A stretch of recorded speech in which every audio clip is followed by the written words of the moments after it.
We'll do what you can, but get it here as soon as you can. Honey, we've done all we can do for tonight. I know. I just want to make sure Detective Cutter will tell us if he finds out anything. All right. Well, look, we're going to have to drag the river, so get the equipment here as soon as you can. All right. Bye. Drag the river? We're just covering our bases.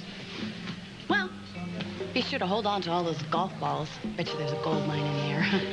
Look, I know this has been a hell of an evening for you, but I'm going to ask you to do something for me. Sure, Patrick. Hey, you've been out on a date with my mother. How can I call you detective? Look, if you can, I want you to make a list of everybody who might want to see your father dead.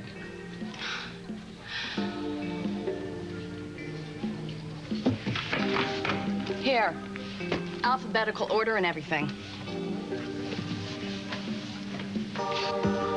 Where are you, Mr. Thorpe?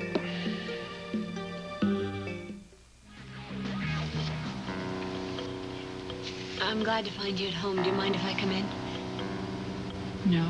I mean, normally I wouldn't, but I'm not feeling very well. I want to lie down.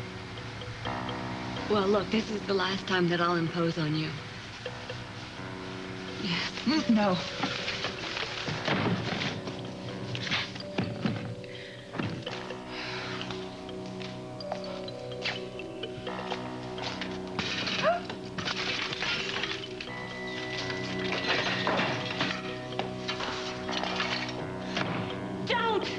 Don't call Ed!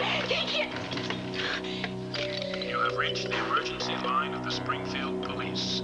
If this is not an emergency, please hang up now. Please.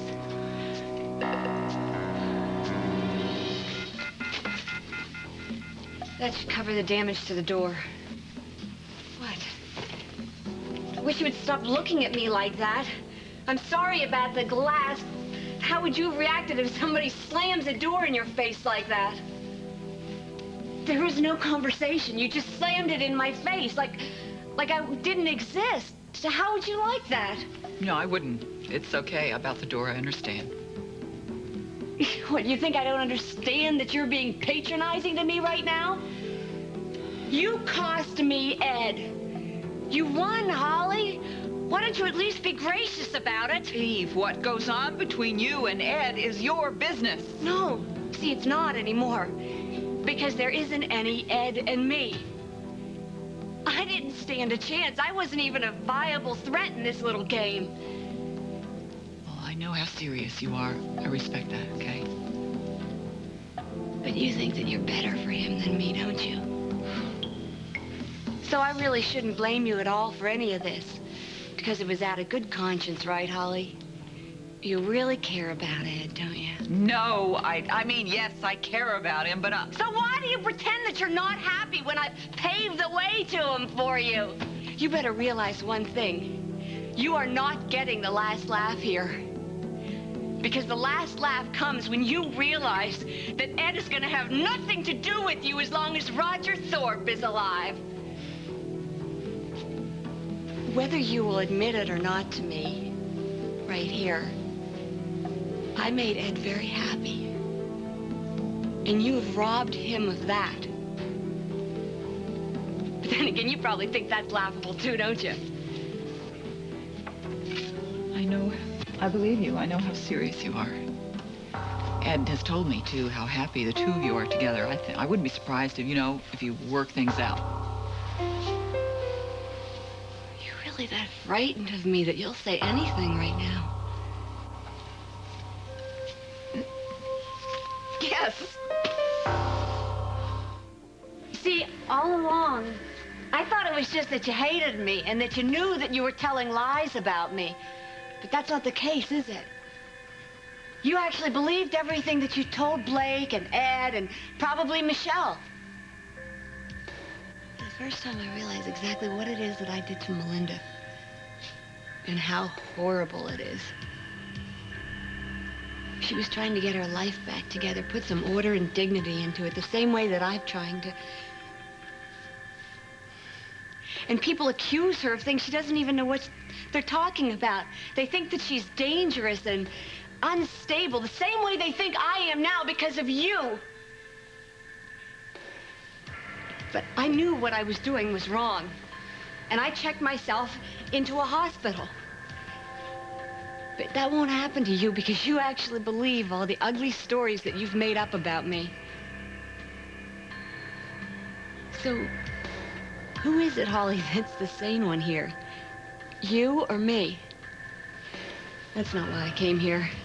I came here hoping that in return for being a formidable loser, that you might answer me this. Ed says it happened a long time ago, but I wonder about that. When was the last time that you and Ed slept together? What? I want to know, when is the last time that you and Ed slept together? Simple question, just an answer. Well, it's been a long time. We were married a long time ago. I couldn't really be precise. You are such a liar! Doesn't it ever stop with you? Ed already told me that he slept with you while he was married to dear Maureen. So why don't you tell me the truth? When was the last time you slept with them? What's the matter? Need to see it in your diary, Holly? You took it. My gun. You have it, don't you? What are you going to do, kill me? You're not going to get away with it. Everyone is going to know it was you, and you're going to pay more than a few months' stay in a hospital. What is it you're talking about? It's only the two of us in here. Can't you speak the truth? Please. Or don't you even know what the truth is anymore? I don't know what the truth is. You're the one who's twisting everything around. Why? All right, look, let's just look at what's happened, okay? I mean, I got locked into this vault in your lab at the hospital. Then somebody broke in here. There's a photograph of Ed and me smashed on the floor. I mean, I'm not making this up. This all happened. And now my gun is missing? And you break in here the same way somebody else did? I mean, now you're asking me about Ed's and my sex life. I mean, what would you think? Look, I haven't gone through what you have gone through, but I do know something about being depressed and being in trouble. And when that happened to me, I was the last one to know about it. Is that what happened to you? When you lost control before? Were you even aware of it? You don't know anything about me. You don't know anything about what happened to me before. And now you're trying to make me think that maybe Maybe it has all happening again. Well, couldn't that be? Are you so sure? I mean, maybe things have happened and you just blocked them out. You don't remember and you can't face it. No, I'll show you that it's not true. Your gun? Is that what you're looking for? You do have it. No, I don't have it. Ed, you've got a gun.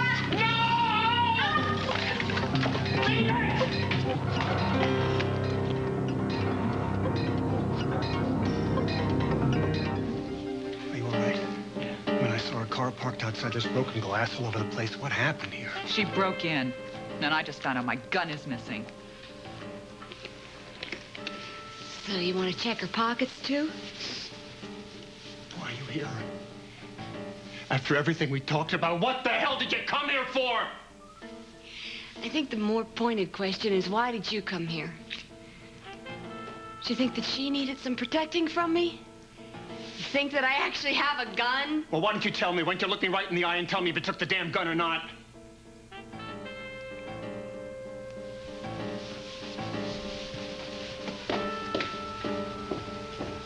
Why don't you leave, too? Every minute you're here is another one I have to account for to her. Look, I'm sorry this happened. I'm sorry I didn't believe you at first. I just thought that she was well. You know something? Roger would have believed me. And you were supposed to be the safe one. Go home, Ed.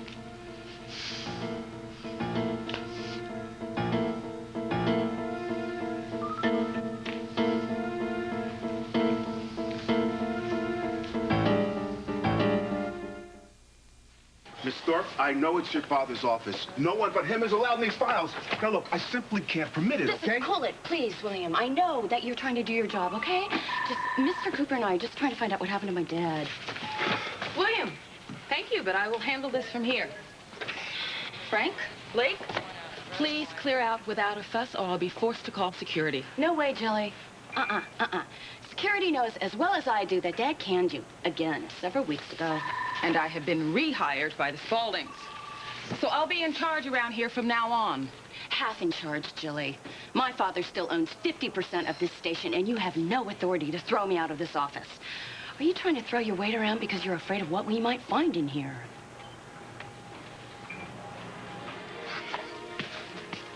I'd feel better, Holly, if you stayed over at our place tonight in case Eve wants to pay you another visit. This is my house. I'm not going to let Dr. Guthrie drive me out of it if I have to put bars on the windows. Yeah, well, I don't do bars. What's with all these boxes? I'm throwing things out, books and clothes.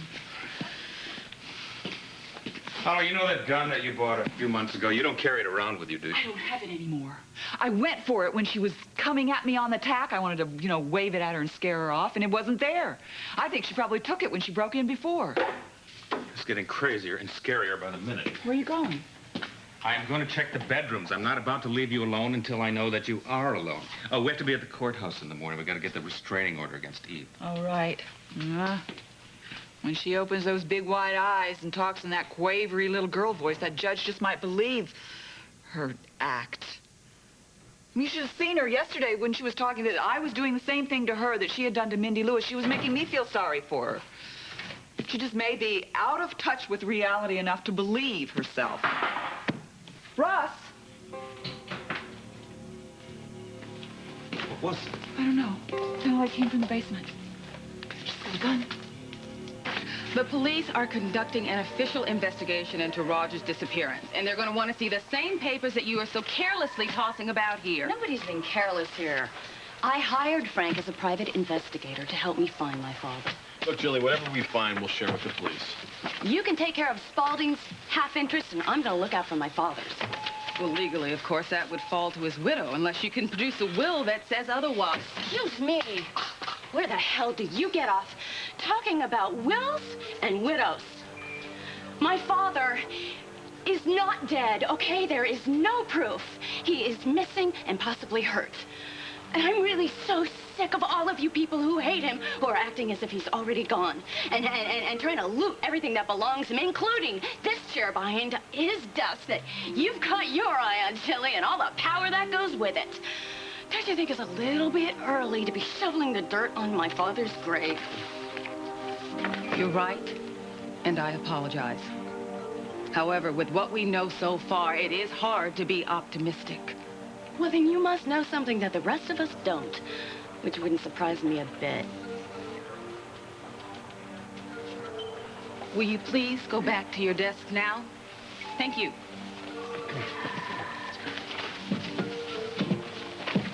That is the second time you have made that insinuation. Now, if you have something to say, come on out and say it. Well, Julie, I thought it was kind of obvious, since if anybody hated my father, you did, and the last time you hated a boss, you shot him. Hello again.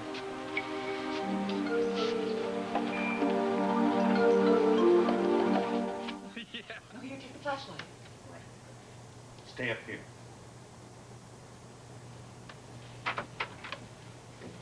Just be careful with that poker. There's nothing against a gun.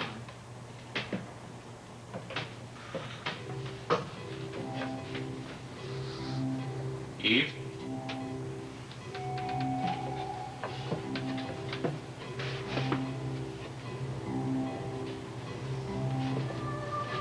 Eve? Holly, would you go back upstairs, please? Okay. Nobody wants to hurt you, Eve.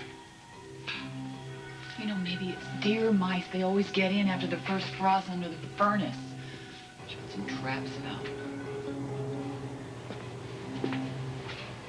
There's not a door to the outside, is there? No. All right. So nobody can get down here unless they come through the upstairs. Check this out. It hasn't been forced and it's still locked. Okay. Yeah, they have to come down up there. Yeah. I don't know. What's this by the water here? What?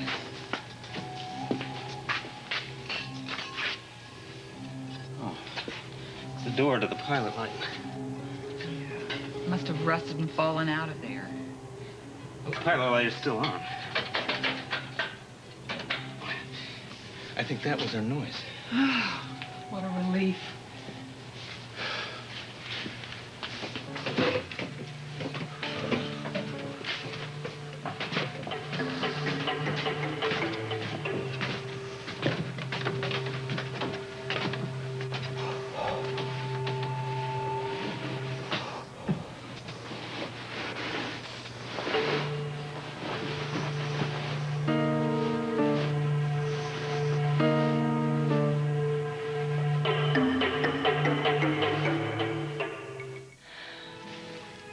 Well, look at this. Our mutual friend.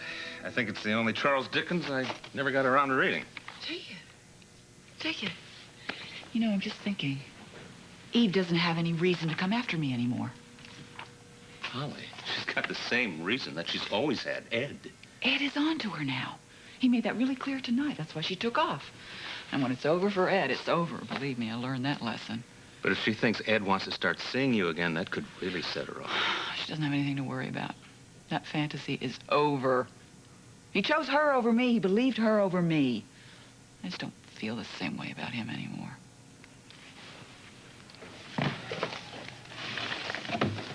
Never will.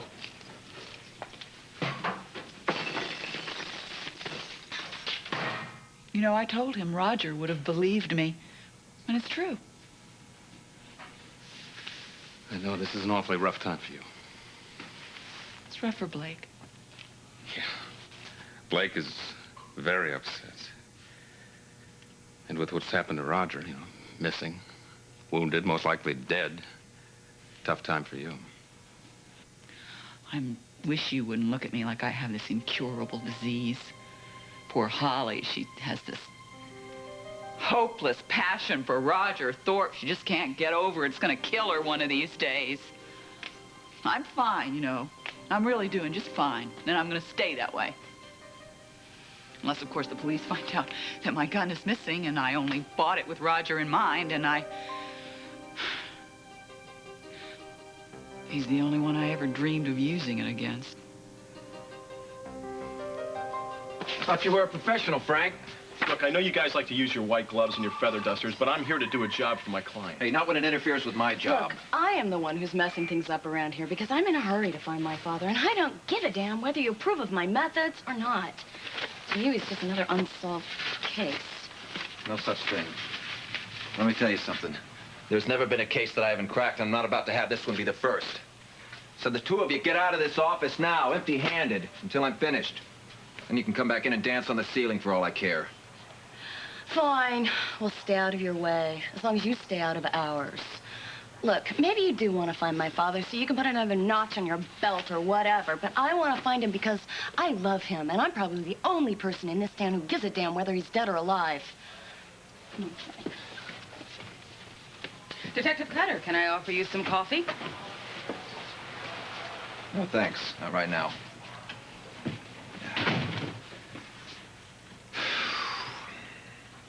Didn't I see you at the country club the other night? The night Roger was shot? Yeah, that night. Yes, I was there for a while. I was looking for my brother. Let me save you the trouble. Yes, I hated Roger. Anyone who came in touch with him learned to hate him, and I was no exception. I notice you don't wear much jewelry. No, and I rarely wear bracelets. That is where you're going, right? The bracelet that was found with Roger's jacket? Well, you couldn't tell me who it belongs to, could you? No, but I have a good way to help you find out. So I'll get Mr. Dickens back to you as soon as I'm done. Thank you. Oh, hi. Sorry. Oh. Hi. Hi. Still hate me? No. I wish you hadn't run off and left me at the police station. I'm sorry. I was just upset.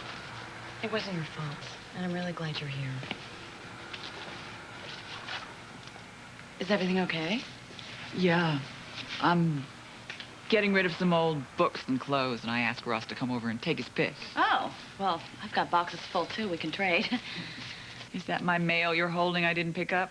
Oh, yeah, I just wanted to go through it. But you're having your paycheck sent here? No, I don't even think I have a job anymore, to tell you the truth. I didn't go in today, and I'm sure it's just the excuse Eve is looking for to fire me. But I've been calling all day and evening up until about an hour ago to try to explain, but apparently she never made it to the hospital either. Anyway, I just wanted to go through this because I'm absolutely positive that we are going to hear from Daddy one of these days. I mean, a card or a letter or something just telling us that he's okay and that he wants to see us. Yes. Well, we will, Mom. Yes, we will. We will. So why don't you two go home now? Let's all get some sleep. I'll call you tomorrow. So. Okay, night. Night. Good night. Anything happens, you call me, or better yet, just come over. Okay, I will. Thanks. Yeah. Lock up. Yes.